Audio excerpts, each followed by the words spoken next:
Okay. Well, I'm back. It's been about 45 minutes. So, I want to clear up a couple things. For one, from the last video, I'm not encouraging you to, just claim anyone's your twin flame just because you have that faith that they have to have, equal say in the feeling. Is like a mutual feeling. It's not like, I feel this way, and so that way it must be all. Don't let your solipsism just cloud your judgment like that. That 100% can devolve into a stalking, and you don't want to get the courts involved. It's just, yeah, ouch. Secondly, I kind of listened to the recording a bit, and I gotta say, I feel like I kind of came off a little bit strong and about the whole identifying schizo thing, and that's what this is going to be about.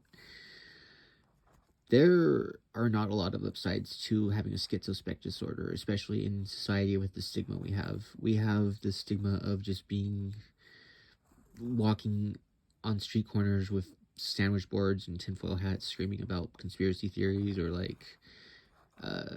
having the pop culture just misname us and misconstrued our disorder with dissociative identity disorder. And either way, it doesn't matter if it's misconstrued. It's portrayed violently and maliciously, and showing us we're all socio-psychotic, or yeah, you know what I'm trying to say, psychopaths. And it's not a lot we can really do, but in the grand scheme of things, labels are utterly contrived, and they are made up by a general agreement of what the label is representing, which is useful. Don't get me wrong. Labels are very useful, but labels can also be redefined and retrofitted according to popular understandings as well as popular leanings. A couple years ago, I had this whole epiphany that I was going to be a second-class citizen for the rest of my life.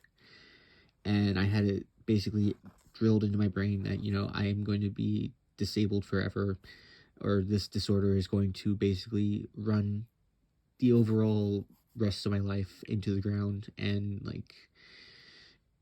we have all had that point at one time or another. It's like, oh my god, I'm legitimately crazy. This is not fair. We go through the Kubler-Ross model or Kubler-Ross model, and try to figure out where things went wrong. A lot of fingers get pointed. And I'm here to tell you, it's not all bleak.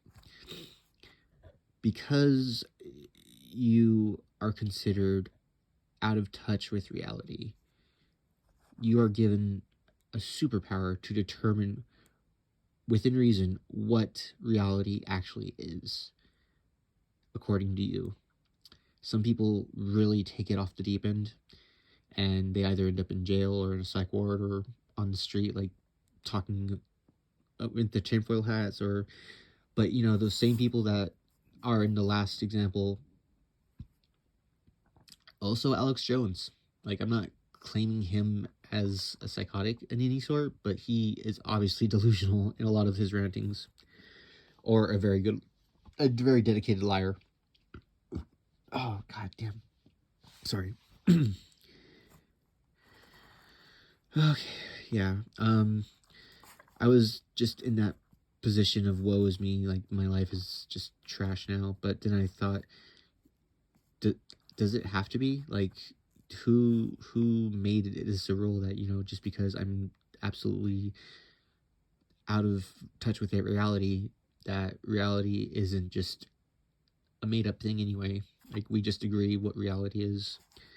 And for about 8 months after that thought occurred to me, I started wandering around town with a bird hat, a straight up Halloween bird mask that was and had goggles on it too. It was pretty cool. And I was just enjoying my life as the token crazy guy of the city. And every small town has that guy. There's someone made a joke about it. It's oh yeah, there's the guy who has the long hair and wears the bathrobe and rides a horse. That's horse Jesus. We all have a horse Jesus in our towns. And I was I was just a Birdman for a little bit. And, just walking around doing what the hell ever I was doing in that manic couple months. 2018 was wild. Anyway. And, when I added that caveat within reason, like, you have to understand, like, you're not going to be able to break the laws of physics. Reality and physics are two separate things, and you can hope and, like, think yourself able to fly all you want, and you will be able to fly up until you hit the ground. Same thing with breaking laws, because even though laws are also made up things, they're more agreed on than just the reality of things. So, breaking reality is all fun and games, but breaking the law will get you busted.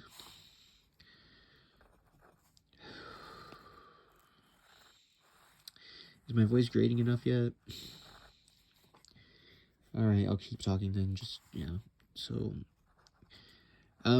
yeah, the voices, they can be mean, and in our society that we kind of have an idea of what schizophrenia is before we actually succumb to it. We get this idea that it's scary and, like, dark and, like, lonely, and all the delusions are terrifying and all the hallucinations are scary. But I've noticed that more often than not, a lot of my minor hallucinations are just like my eyes playing tricks on me, like things moving around in my periphery, shadow boys. Like, they literally look like T-posing two-dimensional poorly rendered shadows, like buffering in between point A and point B super fast, kind of like glitchy background characters in a video game.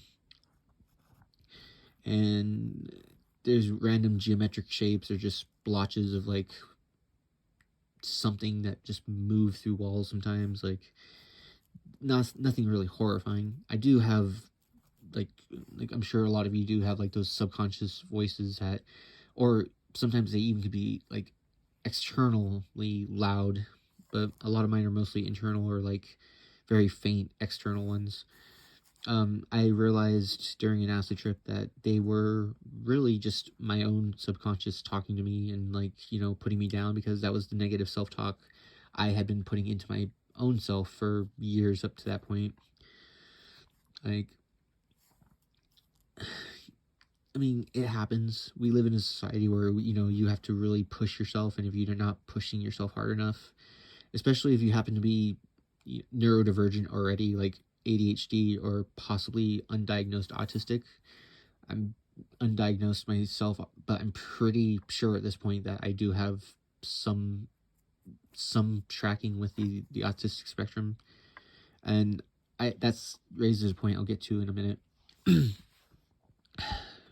If you're already trying to push yourself to reach neurotypical levels of adequacy, you're going to either pump yourself up with, like, grandiose self-talk, or more often than not, if you have an ounce of humility about you, you're going to have a lot of negative self-talk that, is used as encouragement to do better. Like, stop sucking, get your shit together, blah, blah, blah.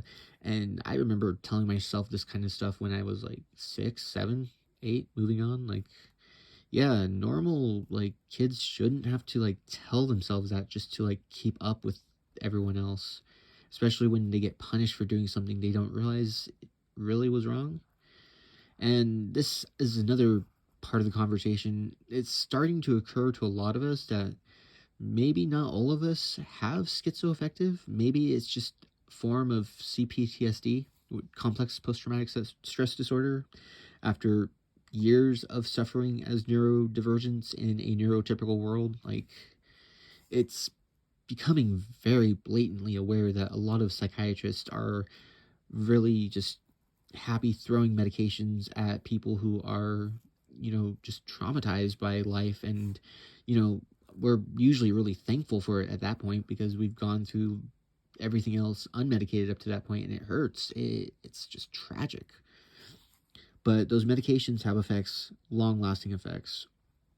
A lot of the A lot of the antipsychotics that they prescribe are heavy tranquilizers, and given enough of those over a lifetime has detrimental effects. I bet a lot of you could tell me for sure, like, the shit you've gone through. Now, take this with a grain of salt. I don't think that they are meant for long-term use. They're supposed to be, theory here, theory. Don't do this if you don't feel comfortable, or if you don't, let me encourage you here.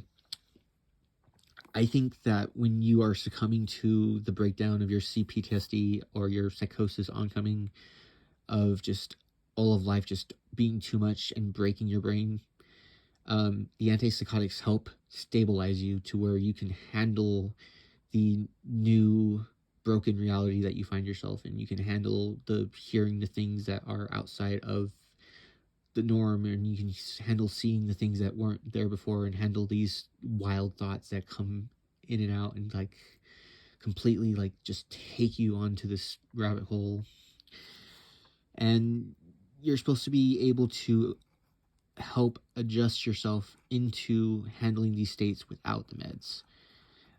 I myself, like, I have not been able to see a proper psychiatrist since 2020. And the last psychiatrist I actually saw decided, because he had only met me that day, that my medications were working great, so he's going to take them off. Like, took me off my anti-anxiety, took me off of most of my antipsychotics, but then I had to go back a couple weeks later when I was starting to go through withdrawals from them, and he threw me back on just to be safe. And I thought, I could handle this. I could handle 2020, and this was February 2020 without Valium and without the heavy meds. And sure enough, March came around, and by June I was a shell of myself. Bird Hat was no longer in play, and I basically would lock myself away, not talk to people, and just, yeah, I became a shell of myself. I became unable to talk to people like I used to. And it's important for us as people on the schizospect with disorganized speech to continuously talk to people, because if we only have ourselves to talk to, there's so much word salad and not enough Thousand Island dressing to ever come close to what we need. Okay. Unless you're more of an introverted type, then, you could probably just, I don't know, schizoid it up and just, be in your internalized fantasy world if you have one of those. I know some of you do. I know some, like, systems actually have, like, galaxies that they can kind of hop into. Maybe some of you guys might have, if you guys have ever had labyrinth dreams, like, you're running through tunnels or like staircases, hallways. A lot of songs talk about them too, but I think that we all have like these reoccurring dreams where we're just running or walking through these labyrinthian like halls, kind of like the back rooms, but like more aesthetically pleasing to us, less, still liminal, but like, not so yellow and fluorescent, unless that is your thing. I believe those are gateways to the collective unconscious that we all share together. More on that later. Anyway, yeah, so going back to what I was saying, we have a superpower to determine the bounds of reality and how things affect us and how we affect things. And in all honesty, like, unless you ruin a stranger's life, most strangers, you might do something cringy or awkward in front of them, and you never have to interact with them ever again. And, if you do, you could adopt the reality where that is a quirk. That's your charm. You are charmingly cringy, and then it becomes the thing and running theme. And, the whole way of making something not cringy is to do it on purpose. That is a superpower that schizotypes on the spectrum of schizo have. Kind of like how people on the autistic spectrum kind of are blind or woefully unaware of social cues. We are hyper aware of them on the schizo spectrum, but we can choose to ignore them. Yeah. I reject your reality and substitute my own. Mythbusters was awesome back in the day. Anywho. That's actually some other interesting evidence. Like a lot of the more paranoid schizo spectrum people, I think have like that hyperfixation that ADHD people have. Like they can just hop on information and just run with it, and they just run and run down those rabbit holes of conspiracy theory or like being, and they will eventually come on to the idea that they know too much, and then they will get scared of knowing too much and like want to reverse that, and then next thing you know, the NSA are spying on you, which, spoiler alert, they spy on all of us, as well as Google, as well as like unless you're not in the States. In any case, you're probably still on a list of your own country, but like if everyone's on a list, what does it really matter? And even then, there's like so many lists for different things. Like you could be on like that was a thought that occurred to me. There is so much data that they could collect on us. There's so much. What are they going to do with it? What could they do with it, and how would they go about finding? Unless you are actually like a rabble rouser, like probably I will be at some point soon.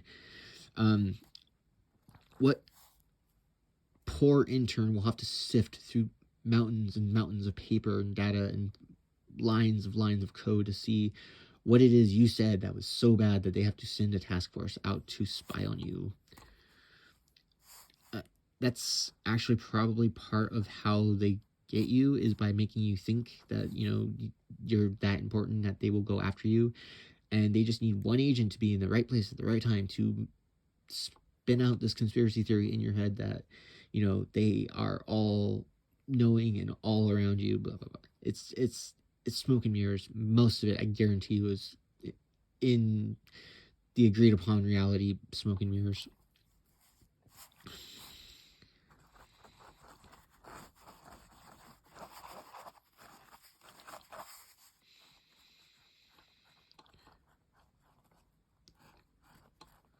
Yeah.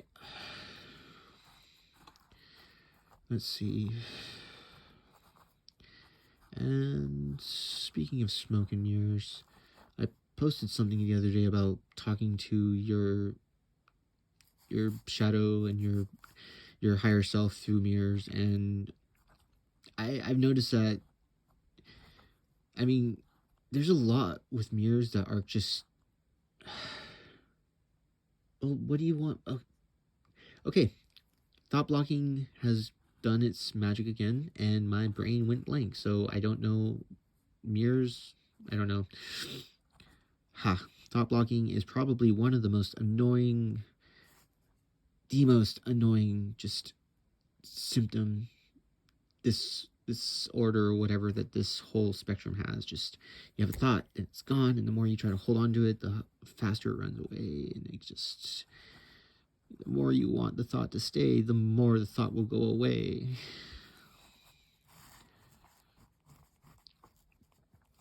Okay, yeah, owning you're crazy, taking back the schizo word.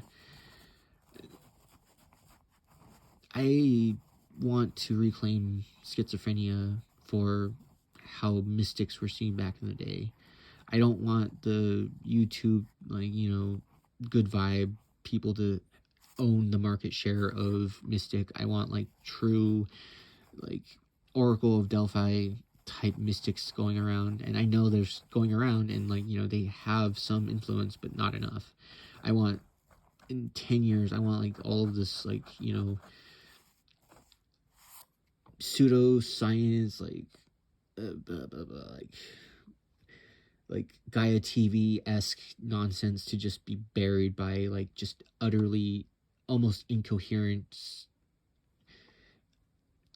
just random stuff, whatever we can put out there to replace it, that actually is real mystical and real, like, enlightening and real, not like this showboaty like fakeness that they like to peddle, not this like fake ass spiritualism that is flooding the market and making everyone think that, you know, spiritualism is something you can sell and buy. It's not. It's that faith you have in what is not yet known, what is yet to be known, and what cannot be known. And I was going on a diatribe about like scientific proof and scientific like peeps, and like I do respect you guys, like mad respect to scientists and the people who study in STEM fields and all that. I was one of you at one point, and then everything kind of fell apart and nothing made sense anymore, and numbers lost all meaning, just like time, just like all of it. And yeah, um like you guys serve a very important role in determining what we should all agree on to be as the truth of reality. And I'll give you that, but you also have to grant yourself that there are things that you have yet to be able to measure, that you don't even understand, that you don't know how to measure yet. How long did it take us to understand like the Higgs boson? We didn't even know about it till recently, I believe. Like same thing with gravity and like knowing about the gravitational force of everything, which, and then there's gonna be some chuckle fuck that's like, oh, it's just a theory, not realizing theory is like the top tier you can get with anything outside of having an absolute law, and law of reality by that measure cannot be broken. Theories can be, you know, changed or thrown out or swapped out and recreated. If it's a law, then it's a law. Like that's like the end all be all of it. It's either is or it isn't. And that goes back to the whole like defining what reality is. Like a lot of people choose to define words just like they should reality. They change the meaning of words and change the meaning of what they actually mean. And like, you know, science jargon has their one way of wording things, whereas uh, legal jargon words it a different way, and in medical jargon another way, in psychological jargon another way, artist jargon another way, English literature jargon a whole other way. We all have these jargons that kind of like bastardize the English language even more so, if you could believe it or not. And it's, you can English however you choose to English it, and you can make your words as English as they can possibly be and still be understood by English speakers.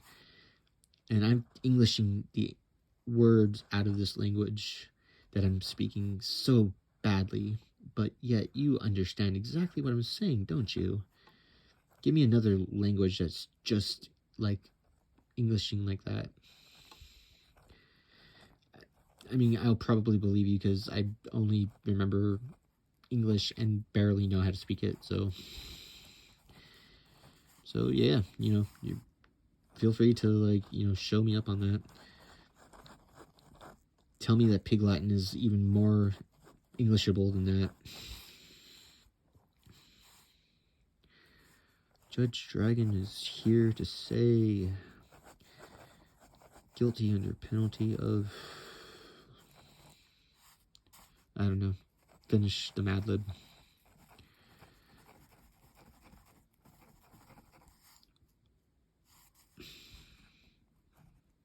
We are a very special group.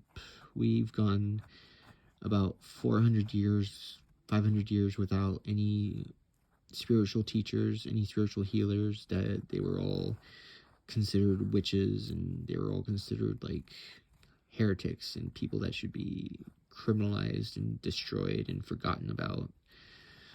We were basically left to our own devices for 5 centuries, and about halfway through they decided that we were disordered and not fit to be around the normal people. But I'm starting to wonder if a lot of psychiatrists and a lot of doctors are NPCs of some sort. Like, they just, I mean, if you are a doctor or psychiatrist and you are, you know, not an NPC, feel free to like show me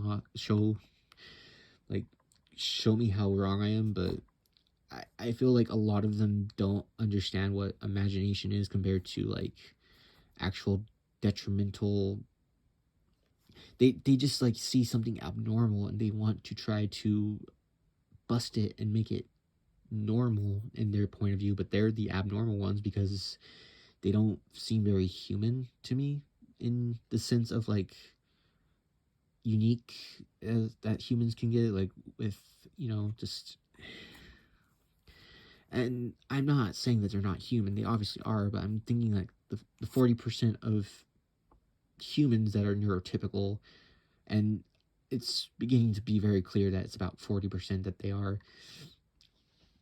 I think that 40% is like the control group, like the non glitched, or the non, you know, unique variable types of humans. Like they're the ones that, like, you know, they're your basic, like, they're your basic Xbox avatar. Like, you know, just throw random settings onto the avatar and boom, that's it. No customization whatsoever. Um,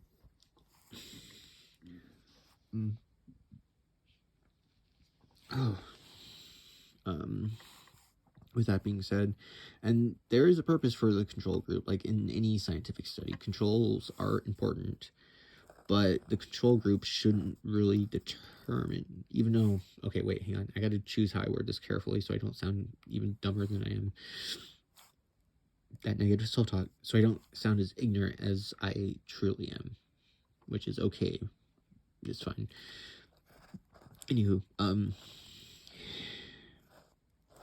the control group shouldn't determine how the variable groups are to run their lives. I mean, they should determine what we should aim for, which they do, but they shouldn't impose it like they do. I think that's where things got messed up.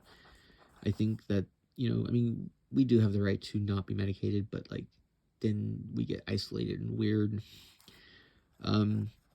I also think that because they are the minority, if they are that 40%, and like 60% of the population is some kind of neurodivergency, whether it's just minor to majorly dysfunctional in a controlled world, it's time to reset what the controls should be. And maybe like some of the control group be swapped out because they're more lower functioning if they don't have imagination or like abstract thinking skills, and some of the more or less minorly dysfunctional be swapped into the control group and be more like, you know, prone to understanding that maybe ADHD can be, you know,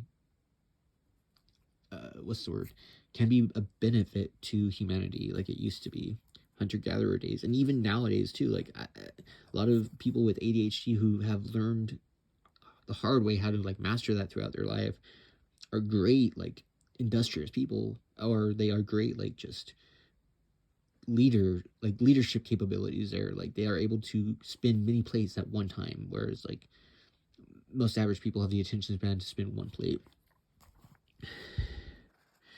We also should really talk about how much complex post-traumatic stress disorder our society really dishes out on not only young people, but older people and middle-aged people, men, women, children, uh,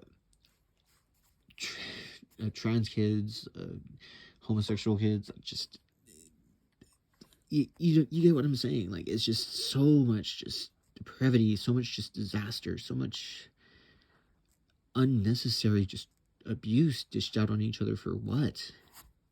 What is the point of like, you know, beating someone else down because they're different? Not even based on the morals they have as a person, but just that they're different from you. We're beyond that. We should be beyond that, but it's like we keep regressing.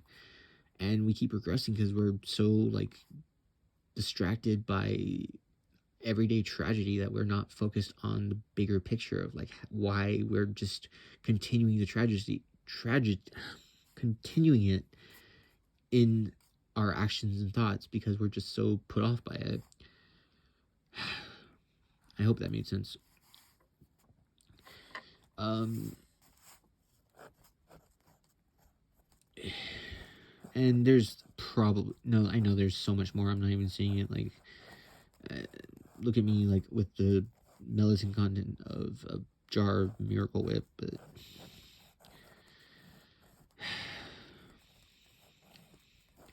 Am I allowed to make that joke? I hope so. Like, I mean, it's self-deprecatory, which probably means no, but I don't. I'm gun shy when it comes to some of this stuff. Like, I don't know. I've been invited to cookouts. I've gone to cookouts. But I'm not going to try to weigh that as a badge of honor here, even though I kind of just did. Yeah.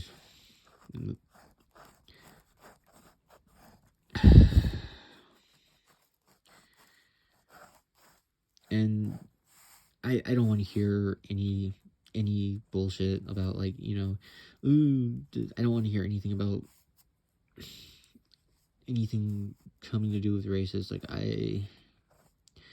or sexist or homophobia or just any bigotry.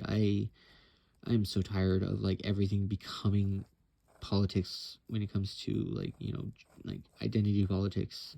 Not everything has to deal with it. Yes, it's important. Yes, it's necessary. Yes, there is a separate and very absolutely important facet of everything that has to do with race or bigotry of some sort. But come on, like, I don't know if this is just scarring from, like internet or what, but I'm just rambling on about this, reclaiming crazy. It's a scary thing. Scary thing when you don't want to be misinterpreted by normal, aka neurotypicals, and also scary when you don't want to be seen as something hateful when you're just trying to self-love. That's comes down to it. When you're trying to love yourself and other people perceive it as you're being hateful towards them, that's when they just need to just that's when you need to just distance yourself from people like that and focus on yourself until you're healed enough to better cope with handling those kind of obsessive morons.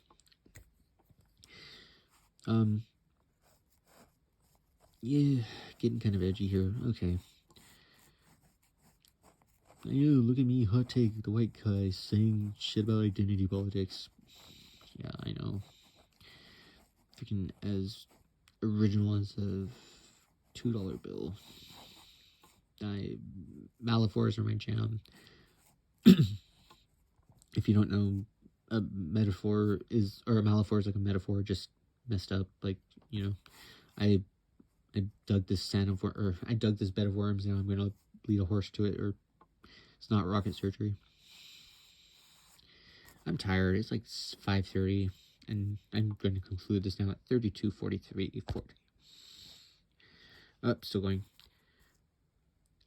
I rambled off. This happens a lot. I'm so sorry.